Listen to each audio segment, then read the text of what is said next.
Très heureuse de vous retrouver cette année 2026. Bienvenue à tous dans ce journal. Les titres de l'actualité. La direction générale de la RTG vient de réceptionner un quart de reportage multimédia. Ce nouvel équipement permettra de fournir des images de haute qualité lors de grands rendez-vous.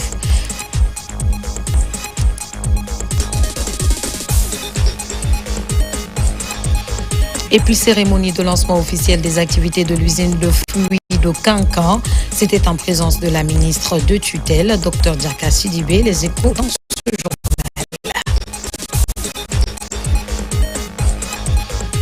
À la fin de cette édition, nous nous intéresserons au soso-bala, un instrument traditionnel guinéen qui a fait l'objet de présentation aux populations de la baie.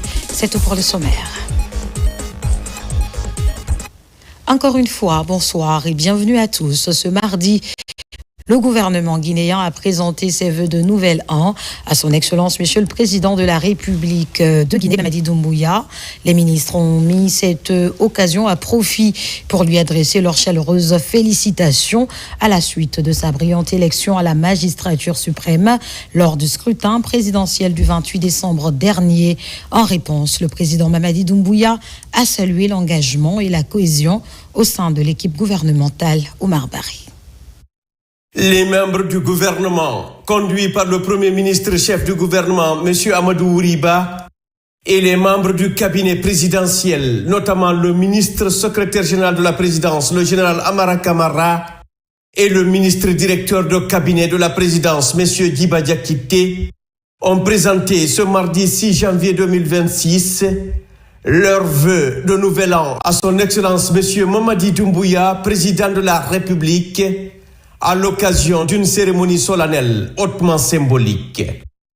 Ce moment de communion institutionnelle a constitué une étape importante de renouvellement des engagements du gouvernement au service de la nation. À l'instar du chef de l'État, son Excellence Mamadi Doumbouya, les membres du gouvernement étaient vêtus de blanc, symbole d'harmonie, de paix et de convergence de vues autour des idéaux républicains portés par son Excellence, Monsieur le Président de la République.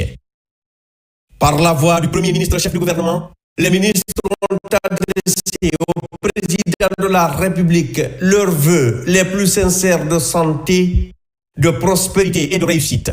Les ministres ont profité de l'occasion pour adresser leurs chaleureuses félicitations au président Mamadi Doumbouya à la suite de sa brillante élection à la magistrature suprême lors du scrutin présidentiel du 28 décembre 2025. Ils ont, à cette occasion, réaffirmé leur entière détermination à servir la Guinée avec loyauté, responsabilité et dévouement dans le strict respect des valeurs républicaines, panafricaines et patriotiques qui fondent la vision du chef de l'État.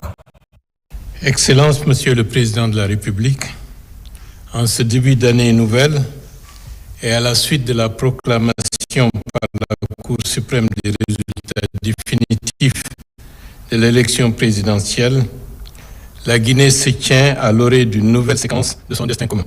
C'est dans cet esprit solennel de respect et de reconnaissance qu'au nom du gouvernement de la République de Guinée et en mon nom personnel, je viens vous présenter, Excellence, Monsieur le Président, nos vœux les plus sincères de santé, de paix et de réussite dans l'exercice de la haute magistrature que la nation vous a confiée. Des vœux qui s'adressent également à votre famille et qui, à travers vous, portent l'espérance de l'ensemble du peuple guinéen. Ces vœux portent la mémoire d'un parcours, la conscience d'un combat assumé et la projection d'une vision tournée vers l'avenir. Monsieur le Président de la République, permettez-moi de vous adresser également au nom du gouvernement nos félicitations respectueuses pour votre brillante élection. Cette confiance du peuple de Guinée vient consacrer un parcours, un engagement et une vision portée avec constance, courage et sens de l'État. Elle honore un combat mené avec détermination dans l'intérêt de la nation. L'année qui s'ouvre s'inscrit dans la continuité d'une trajectoire que vous avez voulu exigeante, structurée et résolument tournée vers la refondation de l'État. Vous avez su, Monsieur le Président de la République, incarner une vision claire, parfois exigeante, mais toujours orientée vers l'intérêt général. Que l'année 2026 soit sous votre magistrature une année d'ancrage démocratique, de paix durable et de progrès partagé. Tel est, Monsieur le Président de la République, le message de respect, de reconnaissance et d'espérance que le gouvernement m'a chargé de vous adresser.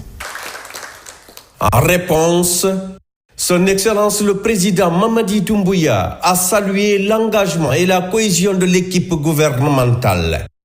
Il a exhorté les ministres à préserver la solidarité gouvernementale, à demeurer à l'écoute des préoccupations des populations et à rester pleinement mobilisés autour des objectifs de développement du pays pour répondre efficacement aux attentes légitimes du peuple souverain de Guinée. Le chef de l'État leur a enfin souhaité bonne et heureuse année, soulignant ainsi que l'année 2026, marquant le début de son mandat de 7 ans, sera placée sous le sceau du travail, de la rigueur, de l'unité et de l'espoir, afin d'écrire une nouvelle page de l'histoire de la Guinée, exclusivement au service du peuple souverain de Guinée. À l'issue de la cérémonie, le chef de l'État, son Excellence Mamadi Doumbouya, a immortalisé l'instant par une photo de famille avec les membres du gouvernement avant d'effectuer quelques pas avec eux dans la cour du palais Mohammed V. Ce moment à forte portée symbolique illustre une fois encore un leadership de proximité empreint de simplicité et d'attention envers ses collaborateurs et contribue à consolider l'esprit de cohésion et de solidarité au sommet de l'État. Mesdames et messieurs, cette fois-ci, nous allons partir avec le message de son Excellence, Monsieur le Président de la République du Mali, au Président Mamadi Doumbouya. Bamako, le 6 janvier 2026, le Président de la Transition, chef de l'État. Monsieur le Président, chers frères, votre brillante élection en qualité de Président de la République de Guinée m'offre l'heureuse occasion de vous adresser au nom du peuple du Mali et à mon nom propre mes chaleureuses félicitations. Cette élection à la magistrature suprême est le témoignage éloquent de la grande confiance du peuple guinéen en votre projet de société visant à conduire la Guinée à la stabilité et au développement. En effet, elle permettra à votre Excellence de poursuivre les nombreux chantiers qui feront sous votre leadership la grandeur de la Guinée. Je saisis cette circonstance solennelle pour vous réitérer mon engagement indéfectible à œuvrer avec vous afin que les excellentes relations d'amitié, de fraternité et de fructueuse coopération qui existent entre nos deux pays se consolident davantage pour le bien-être de nos populations. En vous souhaitant plein succès dans l'accomplissement de vos hautes fonctions, je formule des vœux de santé, de bonheur pour votre Excellence, de progrès et de prospérité pour le peuple frère de Guinée. Je vous prie d'agréer, Monsieur le Président et chers frères, l'assurance de ma très haute considération. Général d'armée Assimi Goïta, à son Excellence, Monsieur Mamadi Doumbouya, Président de la République de Guinée, chef de l'État. Et puis, ce autre communiqué de la secrétaire générale de la francophonie, Paris le 6 janvier 2026. Monsieur le Président, à l'issue de l'élection présidentielle du 28 décembre 2025 et selon les résultats proclamés par la Cour suprême, le peuple guinéen vous a largement élu pour présider à ses destinées pour les 7 prochaines années. En cette heureuse circonstance, je voudrais, au nom de l'Organisation internationale de la francophonie et à mon nom propre, vous adresser toutes mes chaleureuses félicitations pour votre victoire ainsi que nos sincères vœux de plein succès dans vos nobles et hautes charges à la tête de votre pays. La mission électorale de la francophonie que j'avais dépêchée à l'invitation des autorités guinéennes a apprécié positivement le déroulement de l'élection présidentielle dans le calme et la sérénité et a réitéré la disponibilité de l'OIF à poursuivre son accompagnement du processus de sortie de transition en Guinée. Elle a salué les efforts déployés par les autorités guinéennes en vue du renforcement de la paix, de la démocratie et des institutions de l'état de droit, notamment depuis le retour de la Guinée au sein de l'OIF en 2024. Aussi, voudrais-je vous exprimer mon souhait de voir sous votre mandat se poursuivre, se consolider et se renforcer la longue, constructive et fructueuse coopération entre la Guinée et notre organisation commune. À cet égard, j'ai le plaisir de vous convier à participer au 20e sommet des chefs d'État et de gouvernement qui se tiendra les 15 et 16 novembre 2026 à Singapur. En considération, prise au Chiquiwaton, monsieur le président de la République de Guinée.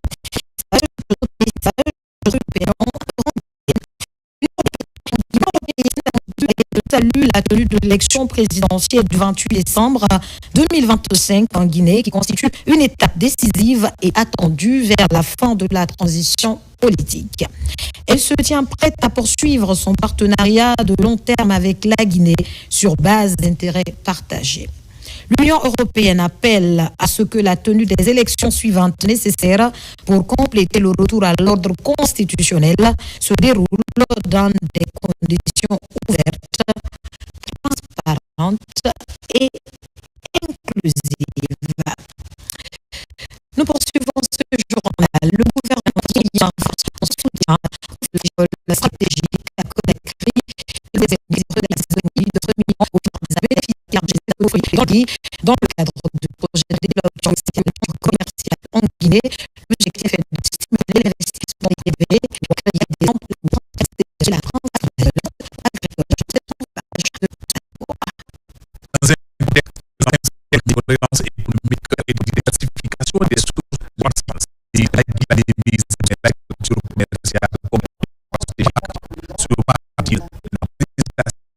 la cérémonie de remise des financements européens et projet Fonio et Fruits et l'initiative au port du ministère de l'Agriculture à travers le projet de développement de l'agriculture commerciale à Guinée, financé par la Banque mondiale.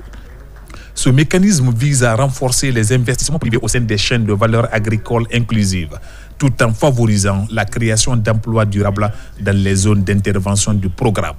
Aujourd'hui, le ministère doit continuer les mêmes objectifs, les mêmes stratégies pour encore agrandir d'autres bénéficiaires pour que en Guinée, les PME puissent réellement aller sur la base de la qualité. Nous avons choisi cette chaîne de valeur parce que nous pensons qu'il faut vraiment booster notre production, mais aussi promouvoir la transformation afin que la Guinée prenne sa place de premier pays exportateur donc du fonio et qu'on puisse vraiment occuper l'espace international sur cette spéculation. La mise en œuvre du projet permettra de mobiliser près de 150 millions de dollars d'investissement et de générer 24 000 emplois le long des chaînes de valeur de l'agriculture commerciale. Chers bénéficiaires, le gouvernement mondial attache une importance pour nous des ressources, à la transparence dans leur utilisation et à l'atteinte des résultats convenus. Et les témoignages que nous avons eus aujourd'hui montrent qu'on est sur le chemin. Le succès de vos projets reposera donc sur votre rigueur dans la gestion des fonds, votre capacité à respecter vos engagements contractuels et votre volonté à produire des impacts mesurables et durables.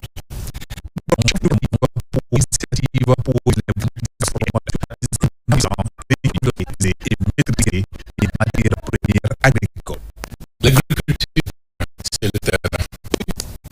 vous savez l'impact de la construction d'un entrepôt pour stocker les produits agricoles dans un environnement qui permette à ce que cela puisse être conservé dans la durée pour ne pas avoir des pertes et pour avoir aussi une capacité progressivement, à partir d'une capacité de stockage relativement suffisante, on peut réguler le marché des produits agricoles. On peut même, à partir de là, envisager la transformation puisque les unités industrielles auront de la matière première. Donc, c'est pour dire qu'il faut que nous allions de plus en plus avec agressivité à amener nos commerçants à se rendre compte qu'ils peuvent faire beaucoup plus d'argent en investissant dans le secteur agricole. D'investir dans le secteur agricole ne veut pas dire aller cultiver, mais créer l'infrastructure susceptible de permettre aux petits producteurs et aux autres producteurs de monter en échelle. Et c'est cela qui permettra dans un second temps l'industrialisation, la transformation. J'espère qu'en 2026, on va aller avec plus de vigueur dans cette direction. Par cet appui stratégique aux filières folio et fruits, le gouvernement réaffirme son engagement à transformer l'agriculture nationale en la rendant plus moderne, plus compétitive et résolument tournée vers la création de valeur ajoutée durable au bénéfice des producteurs et de l'économie nationale. Et puis, contribution des forces armées guinéennes au développement socio-économique du pays. Le bataillon du génie militaire a bénéficié d'une quantité importante de camions Benz. Ce matériel roulant est un don du chef de l'État, son Excellence Mamadi Doumbouya, destiné à renforcer les capacités opérationnelles de cette unité ouvrière des armées. La cérémonie de remise de ces engins a été présidée par le ministre de la Défense nationale, adjudant-chef Oumar Kamara, correspondant de la presse militaire. Pour son engagement constant en faveur du développement national, l'armée guinéenne a reçu ce 5 janvier 2026 un important lot d'engins destinés au bataillon du génie militaire. Ces engins roulants sont composés de 15 camions de chantier, dont 10 camions de 18 mètres cubes et 5 camions de 12 mètres cubes, et de 10 machines de creusage de fourrage. Une remise officielle est effectuée par le ministre de la Défense nationale en présence de l'intendant général des forces armées guinéennes et de la hiérarchie militaire. Cet appui vise à renforcer les capacités opérationnelles du génie militaire dans sa mission de construction, de réhabilitation et d'entretien des infrastructures à travers le pays. C'est une injection de plus qui marque un tournant sans précédent pour le bataillon du génie militaire. Preuve de la confiance placée en nous par le président de la République, Mamadi Doumbouya, et la haute hiérarchie militaire pour relever les défis qui s'imposent sur le terrain. La Direction générale du train et garage des armées a élaboré un document appelé carnet de bord pour garantir l'entretien de ces engins. C'est le document authentique qui va nous permettre d'avoir une durabilité de ces engins. Tous les conducteurs doivent prendre connaissance de ces carnets de bord. En remettant officiellement ces engins au bataillon du génie militaire, le ministre de la Défense nationale, au nom du chef de l'État, a félicité le commandement de cette unité pour sa contribution au développement du pays. Avec le programme Simandou 2040, tout le pays est en chantier. Les forces armées guinéennes pour dévier notre nation, notre raison d'être, ne peut pas être de marche de cette compétition des entreprises locales. À l'initiale, le génie doit aller au-delà de cette devise pour participer activement au développement socio-économique de notre pays. Ces camions vous permettront de répondre efficacement à l'appel de la nation, d'exécuter correctement les instructions des chefs suprêmes des armées. Cette remise d'engins s'inscrit dans la vision du président de la République de faire de forces de défense et de sécurité un levier stratégique témoin de la volonté commune de bâtir une Guinée résiliente où l'armée participe activement à la reconstruction, à la solidarité et au progrès durable. Je vous le disais. Au sommaire à la RTG, la joie des travailleurs est immense. La détection générale vient de réceptionner en cadre de reportage multimédia ce qui permettra de faire des images de haute définition à l'occasion de grandes rencontres. Aboubacar Diaby pour en savoir plus.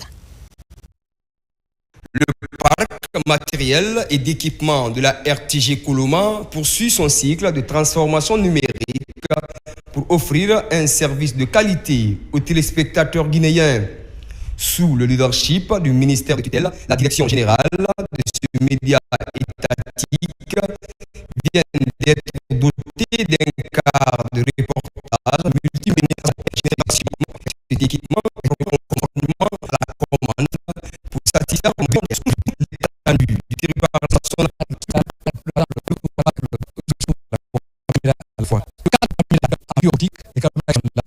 Des caméras en FDI, 4 caméras en HDMI. Ils peuvent fonctionner 12 caméras de différents systèmes à la fois. Intégrant des systèmes très sophistiqués, la transition de la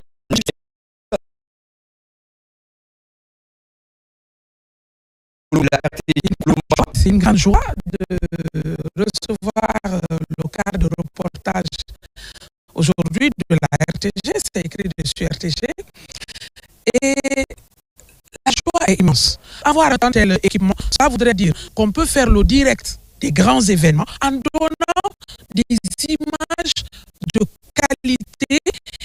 Et parce que les images de qualité, parce que ça va être en définition. Mais deuxièmement, le réalisateur qui est dans le cadre, avec les nombreuses caméras qui sont sur le terrain, peut choisir quel plan envoyer. Et c'est important la succession des plans lorsqu'on fait des images. Cette cérémonie de remise se déroule en présence d'une mission de l'administration et contrôle des grands projets, ACGP. Visiblement, le colis reflète tout ce qui est indiqué sur le bon de commande. Ce que nous venons de voir là, nous notons avec satisfaction que le prestataire a été à la hauteur dans la fourniture des équipements. Et nous exhortons vraiment le maître d'ouvrage à passer cet équipement-là bon essai. Ici, à la RTG Koloma, c'est une course qui vient d'être engagée placée comme un maillon incontournable dans la sphère médiatique guinéenne. On va passer l'événement constitue un signal fort envoyé par la direction générale qui, pour une fois, vous servir à notre mission. Présence d'informations importantes. Monsieur le ministre de la Communication et de la Communication, Monsieur l'ensemble des camarades travailleuses de la radio-télévision guinéenne de la tenue de la cérémonie de remise officielle de la maison que son Excellence, Monsieur le Président de la République, Monsieur Mamadi Doumbouya, a généreusement offerte aux enfants de notre regretté collègue Taban Silla, journaliste à la RTG. La cérémonie sera par la lecture du Saint-Coran. À travers cet acte, son Excellence, Monsieur le Président de la République, Mamadi Doumbouya, a démontré que la Guinée nouvelle qu'il veut bâtir avec l'ensemble des Guinéens se veut humaine. Même après leur disparition, ils ne sont pas oubliés et que leurs enfants ne sont pas laissés à eux-mêmes. Monsieur le ministre Fana Souma profite de ces instants historiques pour enverrer la direction générale et du TG à partir de des cérémonies inédites le mercredi jusqu'au cas où sur la ruelle Taïaki. La préfecture de tous les camarades travailleurs et travailleuses est vivement souhaitée compte tenu de l'importance sociale et symbolique de ce geste de son Excellence, Monsieur le Président de la République, Monsieur Mamadi Doumbouya, sur le sens de responsabilité et de solidarité de chacun et de chacune. Monsieur le ministre Fana Souma, les camarades secrétaires généraux du collège syndical et la générale de l'AFPG sur la mobilisation de tous et vive son Excellence, Monsieur le Président de la République, Monsieur Doumbouya,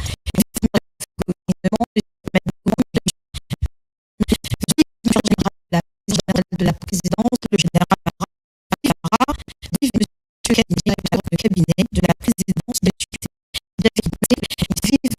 ministre de l'Information et de la Communication, M. Fadel Collège Sénégal, camarade de Saint-Martin, Francine de Nord. Des tricycles et autres matériels d'assainissement pour la mairie de rationnement. C'est une accompagnement du programme de Nations Unies pour renforcer la qualité de la quartier de la commune de Martel. Du système de collecte d'ordures à la commune le programme des Nations Unies pour le développement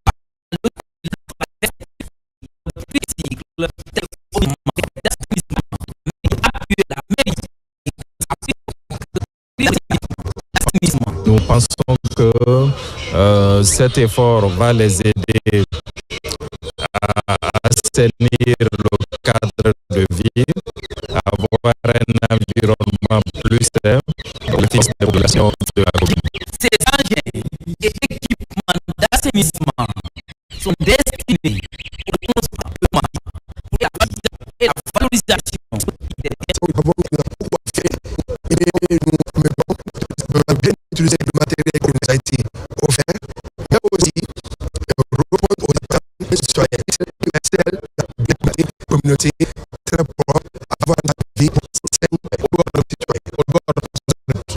Cette générosité déjà est mesure aussi que les mêmes efforts que la commune de Ratoma avec technique, avec l'évaluation de la pour trouver des équipements complémentaires à continuer à maintenir le mécanisme politique.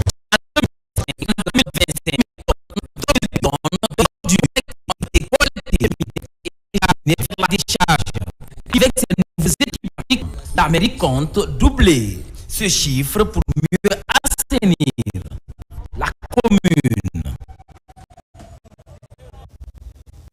Dans la cité des agrumes, l'Office national de formation et de perfectionnement professionnel a réuni experts et acteurs du secteur autour d'un atelier stratégique consacré à la facilité de développement des compétences. En cela, il y a un mécanisme efficace pour financer la formation professionnelle.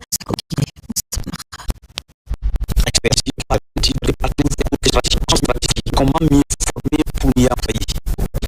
L'initiative de l'Office des formations professionnelles et des jours, ça joue avec consacré au guide et mise en place du mécanisme de fonctionnement de la facilité de développement de compétences. Il faut des études de il faut comprendre l'emploi, il faut comprendre tous ces mécanismes qui favorisent qui accompagnent les jeunes porteurs de projets et surtout la finalité c'est l'insertion. Avec l'appui de l'Agence belge de développement Enabel, l'objectif affiché est clair, rendre la formation plus efficace, plus équitable et plus orientée vers l'emploi. Aujourd'hui, on pense que les entreprises de moins de 30 employés rencontrent énormément de besoins en termes de compétences. Et donc, ce mécanisme-là va les permettre de pouvoir non seulement capaciter leurs employés afin qu'ils soient plus productifs, plus innovants, plus créatifs et pouvoir accéder à d'autres marchés plus larges. Cette facilité constitue un levier essentiel pour renforcer l'employabilité des jeunes. Le projet s'étend sur 3 ans et concerne le corridor Conakry-Kindia et Mamou. Ce qu'on remarque sur le terrain, c'est que les entreprises qui doivent bénéficier de formation ou de ces fonds-là, il n'y a pas de démarche claire établie. Définir ces démarches-là, ça pourrait apporter un grand plus pour une question de transparence dans toutes les procédures. Nous sommes là à valider ce document qui, dans le futur, va permettre aux jeunes d'être diplômés pour appliquer quelque chose dans le marché, effectivement, de notre pays. Cette rencontre marque une étape clé dans la réforme de la formation professionnelle en Guinée. Un pas de plus vers une jeunesse mieux formée et prête à relever le défi.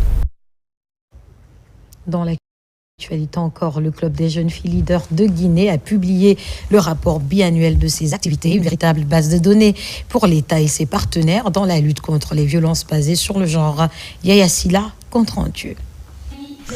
Il n'y a pas longtemps, Dans cette salle, le club des jeunes filles leaders de Guinée avait réuni les acteurs de la société civile, les partenaires techniques et financiers, les institutions nationales et internationales en charge de la protection de l'enfance et de la jeune fille pour un seul objectif, présenter le rapport biannuel du club. Ce rapport biannuel 2024-2026 est essentiellement consacré aux résultats atteints pendant ces 2 années d'activité sur le terrain. Je tiens à exprimer la profonde reconnaissance du Club des jeunes filles leaders de Guinée à l'État guinéen à travers le ministère de la promotion féminine, de l'enfance et des personnes vulnérables pour son engagement institutionnel et son engagement constant en faveur de la protection des filles. Créé en 2016, le Club des jeunes filles leaders de Guinée demeure parmi les meilleures organisations de la société civile guinéenne qui luttent contre les violences basées sur le genre. Les filles du club sont assez mobilisées sur le volet communautaire parce que nous estimons que plus nous sommes proches de la communauté, plus nous sommes proches des jeunes filles, nous avons la latitude d'écouter de quoi elles souffrent et de prendre en compte leurs besoins. Mais cela ne peut pas se faire qu'avec nous seuls nos efforts. C'est pourquoi nous remercions encore par ce rapport biannuel les partenaires qui ne cessent de nous accompagner, ces grands frères, ces grandes sœurs qui ne cessent de nous conseiller dans ce que nous faisons. Ce rapport est considéré comme l'un des plus complets de la société civile car il est collecté au plus près des communautés, là où les statistiques officielles sont parfois incomplètes. Dans le volet santé au CHU Donka, les initiatives se multiplient pour rehausser le niveau des professionnels de santé, renforcer la prise en charge des enfants atteints du cancer. Récemment, une équipe pluridisciplinaire venue de France a partagé ses connaissances aux médecins locaux. Des précisions avec Kernos Mandialo. Le CHU Donka modernise ses pratiques médicales en intégrant les récentes approches appliquées dans la prise en charge des enfants atteints du cancer. Avec les équipes venues de l'hôpital Trousseau de Paris, tous les aspects de la prise en charge sont renforcés. Un transfert de technologies qui permettent aux professionnels guinéens d'acquérir de nouvelles aptitudes et rehausser les standards dans le traitement de la maladie.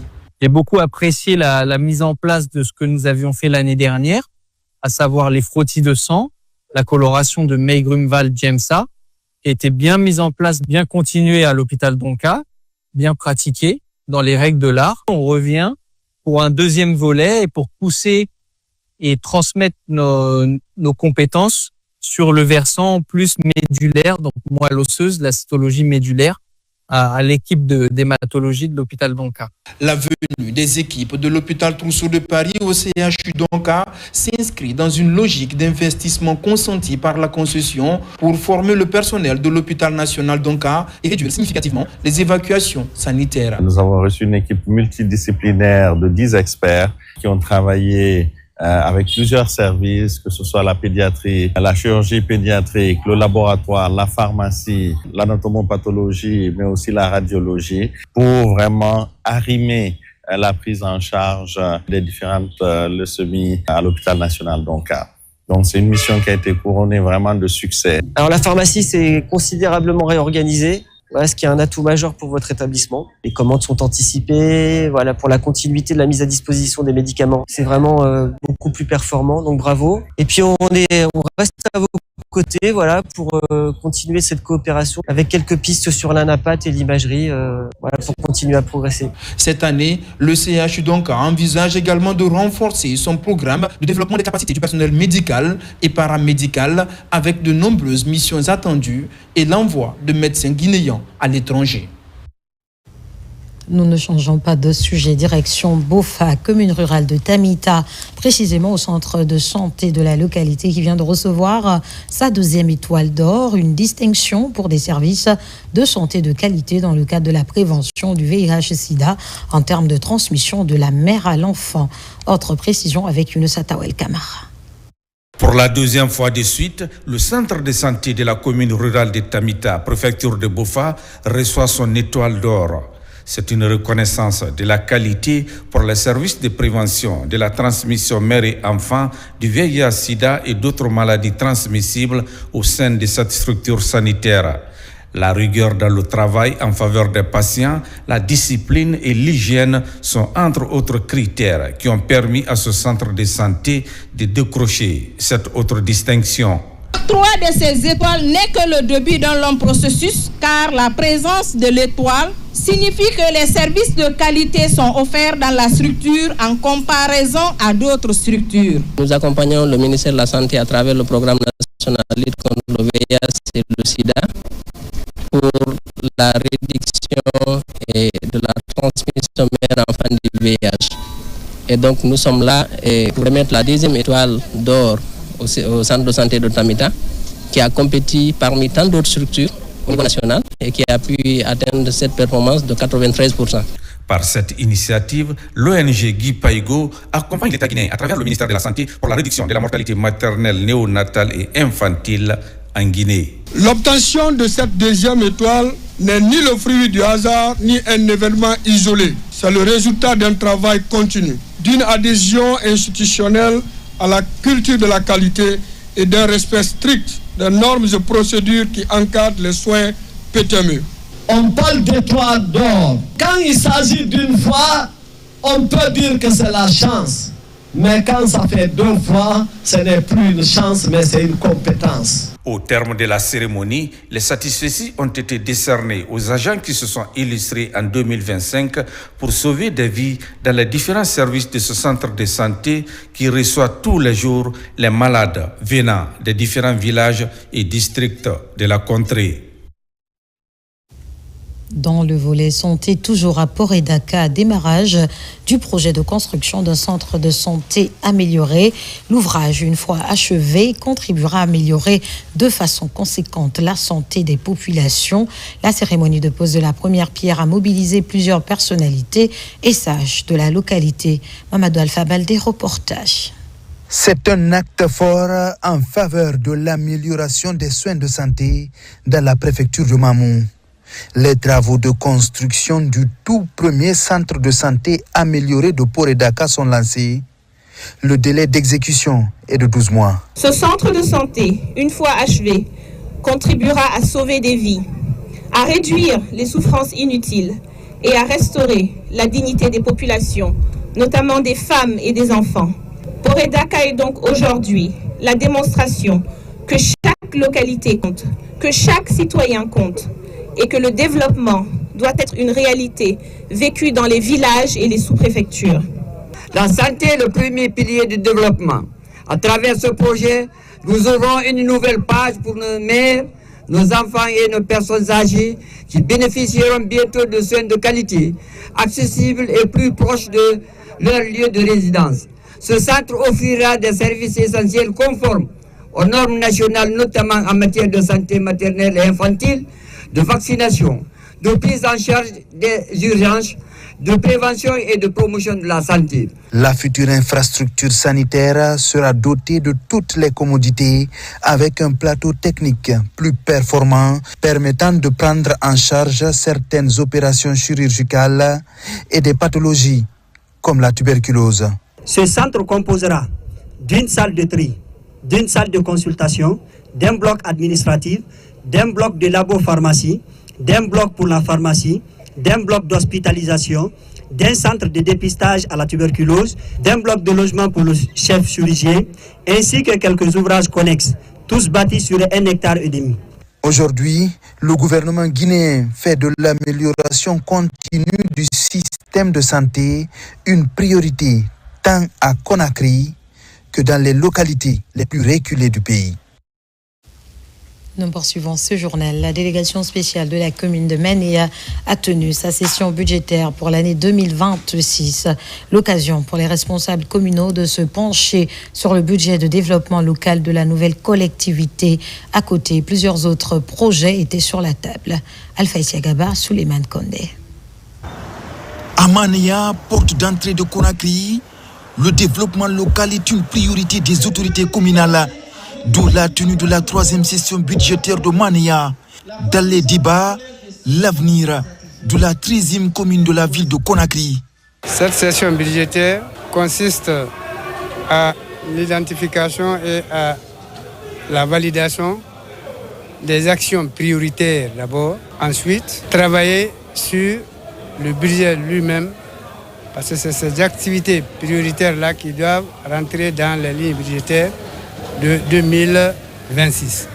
Donc l'importance est là pour cette première tranche de la troisième session, pour qu'on puisse valider à travers les actions prioritaires de chaque quartier puissent être prises en compte dans le budget de 2026. À Manéa, les inondations sont devenues récurrentes. À cette session budgétaire, la préoccupation des populations n'est pas occultée dans les prévisions. Beaucoup de personnes ont souffert cette année dans la commune urbaine de Mania. Et donc, nous qui sommes là pour la population, pour leur protéger leurs devoirs et droits, c'est ainsi que le président de la délégation spéciale, que j'appuie techniquement, a pris l'initiative d'enchaîner les 2 sessions. On a fait la première session pour valider le forum communautaire dans la priorisation des actions de développement. C'est la 3e session qui a porté sur l'identification de certaines actions et qui a été validée à l'unanimité. J'inviterai tous les membres à se donner la main pour pouvoir travailler convenablement, pour pouvoir servir la commune. L'année 2026 s'annonce donc décisive pour les autorités de la délégation spéciale de Mania. Déjà, plusieurs activités sont planifiées pour le bien des populations de la commune urbaine de Mania. Un peu plus loin, dans la commune rurale de Damaro, des initiatives en faveur des communautés se multiplient. Un forum sur le développement local durable vient d'être organisé par les membres de la délégation spéciale afin de réactiver les grands chantiers déjà ouverts et redéfinir les axes prioritaires pour les 5 prochaines années. Diamant Kaba, compte rendu. Dans la sous-préfecture de Damaro, dans Kéréouané, un nouveau forum de développement local durable est ouvert. Il regroupe tous les districts de cette localité minière et agricole pour soutenir le développement inclusif. Tous les avis sont pris en compte pour traiter les sujets liés au progrès de cette commune voisine du méga-projet Simandou. Selon le programme de la commune, on a planifié dans le budget participatif, mais aussi couplé avec celui du forum. Donc toutes les activités prises en compte, les besoins récoltés dans les différents districts, on a essayé de programmer ces besoins en fonction des priorités. Nous sommes en train de réaliser notre projet pour l'année prochaine. Donc on va, après cette réunion, on va analyser toutes les demandes de communauté. On va ajouter notre projet. Le rendez-vous donne la parole aux citoyens pour se faire entendre. Sur la table, des axes prioritaires sont définis pour répondre aux besoins communautaires. Les points de vue partagés sont rassurants. Au vu de l'actualité mondiale, le changement climatique par exemple, la question liée à l'environnement, je pense qu'il y a tout un chapitre qui est dédié à ça et nous avons parlé des actions à mener comme le cadre de reboisement, donc de l'assainissement. L'ouverture du forum sur le développement local de Damaro est un vent de renouveau pour accompagner les efforts du gouvernement engagé à soutenir des initiatives locales. Entre attractivité et espoir d'un lendemain meilleur, la municipalité rassure les communautés pour le respect de ses engagements communs. Dans le même registre, la commune urbaine de Forêt-Caria a adopté son budget primitif pour l'exercice 2026. Réunis en session ordinaire, les membres de la délégation spéciale ont examiné et approuvé à l'unanimité les documents budgétaires conformément aux dispositions du Code des collectivités locales. Sidiki Sissé, Marouane Kamara. La commune urbaine de Forêt-Caria se dote d'un budget pour l'année 2026. En session ordinaire, les membres de la délégation spéciale ont procédé à l'examen et l'adoption du budget primitif de l'exercice 2026. Pendant plusieurs heures de travaux, les documents budgétaires ont été analysés en détail conformément aux dispositions du Code des collectivités locales. La commune urbaine de Forêt-Caria a arrêté en recettes à la somme de 1 261 583 366 francs. Et en dépenses à la somme de 1 152 493 674, avec un excédent de clôture de 109 89 682 francs. Il retrace les réalisations effectives des recettes et des dépenses au cours de l'exercice budgétaire au regard des prévisions. Au menu des échanges, les recettes, les dépenses de fonctionnement et d'investissement de la commune ont été minutieusement analysées par les participants. un engagement commun en faveur du développement local et de l'amélioration des services publics au bénéfice des populations. C'est la première fois que les conseillers se lèvent pour construire une route. La commune urbaine clôture un cimetière. La commune a pu construire un pont à Madina. Au niveau de votre budget qui était prévu pour l'année 2025, il y a eu l'augmentation au moins, disons le 13% du budget, de l'augmentation sur ce qui était prévu comme budget et autres. Donc c'est extrêmement important de voir et de rehausser avec votre session, avant même d'adopter le budget, voir qu'est-ce qui est programmé dans les perspectives pour l'année 2026. Avec l'adoption de ce budget, la commune urbaine de Fourkaria se dote d'un outil stratégique pour conduire ses actions au cours de l'année 2026 dans un esprit de transparence, de responsabilité pour un développement durable. Rendons-nous à présent au sud de la Guinée, précisément à Massanta. Longtemps à l'arrêt, l'usine de thé de cette préfecture vient d'être relancée par une mission du ministère de l'Industrie et des petites et moyennes entreprises. Les détails avec Ali Badra Kodé. Nous voici à Massanta, une préfecture considérée comme un centre agricole par excellence, notamment pour le thé, le café et d'autres cultures. La présence de cette usine de transformation construite depuis les années 1960 est une parfaite illustration. Et aujourd'hui, l'usine fonctionne sur la base d'une convention qui est signée entre l'État guinéen et la société Soproma pour une période de 35 ans renouvelable. Donc, le promoteur est en train aujourd'hui de mettre toutes ses capacités financières pour pouvoir démarrer l'entreprise. Et l'État est prêt aussi à accompagner. Voilà, ici à l'usine, on fait le thé qu'on appelle le thé orthodoxe. C'est le thé qui est reconnu par sa saveur et par son arôme. C'est le thé qu'on fabrique à travers cette étape de fabrication, en commençant par la cueillette, et puis on fait la réception en faisant l'analyse de la feuille verte, et puis on suit avec le fraîchissage, c'est-à-dire la réduction de l'eau dans les feuilles, l'eau superficielle et l'eau de l'intérieur. Aujourd'hui, cette unité industrielle fait l'objet d'une relance gouvernementale à travers le ministère de l'Industrie et des PME en partenariat avec la société Soproma. Ce partenariat vise à revitaliser la production, mais aussi à contribuer au développement économique de la localité. Il faut d'abord dire que la relance de l'unité industrielle est une instruction du Monsieur le Président de la République, son Excellence Mamadou Doumbouya.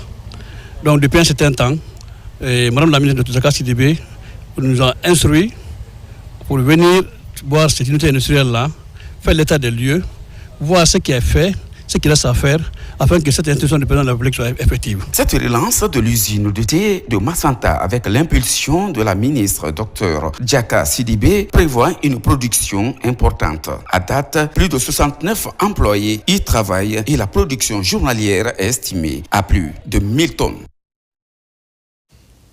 Comment exercer une justice saine et équitable à Dinguiraye? Telle est la priorité du nouveau juge de paix de la localité. Il sort d'une rencontre avec les officiers de police judiciaire dans le but d'harmoniser les efforts au bénéfice des populations. N'est-ce pas, Ibrahima Oulé Fofana? Dinguiraye, le nouveau juge de paix, échange avec les officiers et agents de police judiciaire, de la gendarmerie, de la police, de la douane et de l'environnement. Ici, les discussions ont porté essentiellement sur l'exercice de l'action publique, notamment les enquêtes pénales, les délais de garde à vue et le rapport entre les OPJ et le juge de paix en sa qualité de président et procureur de la République. La procédure pénale, c'est une chaîne qui commence de l'enquête et qui va jusqu'au jugement et même à la peine. Ces échanges de ce matin ont porté sur le travail qu'un officier de police judiciaire doit faire et comment il doit agir conformément à la loi pour éviter toutes les difficultés ou tous les vices de procédure. C'est l'information qui doit être primordiale dans tout ce que nous faisons, eux et nous. Les crimes, les délits et les contraventions sont aussi largement abordés lors de la rencontre. Des infractions à maîtriser pour une justice responsable et diligente. C'est pour nous permettre de mieux exercer nos fonctions de police judiciaire dans la localité dont nous avons la charge. Il nous a rappelé aussi les exigences que la loi nous donne. Nous savons tous en tant qu'acteurs de chaîne pénale, il y a des règles à respecter et pour la bonne marche de l'appareil judiciaire. Donc entre acteurs pénals et justice, il faut une franche collaboration pour la sécurisation des personnes et leurs biens. Le nouveau juge de paix de Dinguiraye, André Farah Fumba Tendiano, compte non seulement sur la bonne collaboration avec les officiers de police judiciaire de son ressort, mais aussi le respect du principe prévu par le Code de procédure pénale en vue du bon fonctionnement de la justice dans la zone. Pour finir, dans la cité de Karamoko Alpha Molabé, le Soso Bala a fait l'objet de présentations aux populations. Cette première tournée vise à faire comprendre aux nouvelles générations les valeurs culturelles guinéennes. L'initiative est du musée du Fouta, l'association d'Okala et l'Académie des sciences de Guinée. Sarafine Diallo et son enseignant. Le Manding et le Fouta Dialon partagent une longue histoire culturelle. Pour la première fois, le Soso Bala est présenté à l'abbé. En dehors de son site d'origine à Niagasola, un instrument ancien de près de 400 ans, inscrit dans le patrimoine commun des deux régions. Aujourd'hui, nous sommes à l'abbé pour présenter l'espace culturel du Soso Bala. Le balafon s'est retrouvé sur le territoire de Niagasola depuis 1930, mais ce patrimoine est très mal connu à travers la Guinée. Tout le monde en entend parler, mais réellement, qu'est-ce que c'est le Soso Bala? Beaucoup de gens l'ignorent. Cette tournée, nous la voulons pour l'ensemble du pays, pour les 4 régions naturelles. Mais nous avons préféré commencer par le Fouta en raison des liens historiques. Et à l'abbé, la prestation du Soso Bala a offert un moment fort rythmé par des chants en hommage à l'empereur Soumaoro Kanté. Une preuve que les œuvres culturelles traversent les frontières et rapprochent les communautés. Les journées de présentation du Soso Bala sont un objectif atteint d'un projet que l'association d'Okala, le musée du Fouta ont concocté, et les deux institutions ont été accompagnées par le ministère en charge de la culture et l'Académie des sciences de Guinée. Le Soso Bala est un instrument aujourd'hui mondialement connu.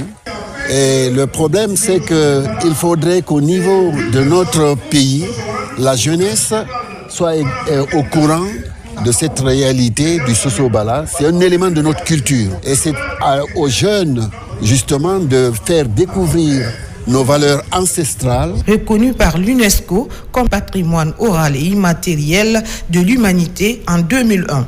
Le Soso Bala a rejoint en 2009 la liste représentative du patrimoine culturel immatériel de l'humanité.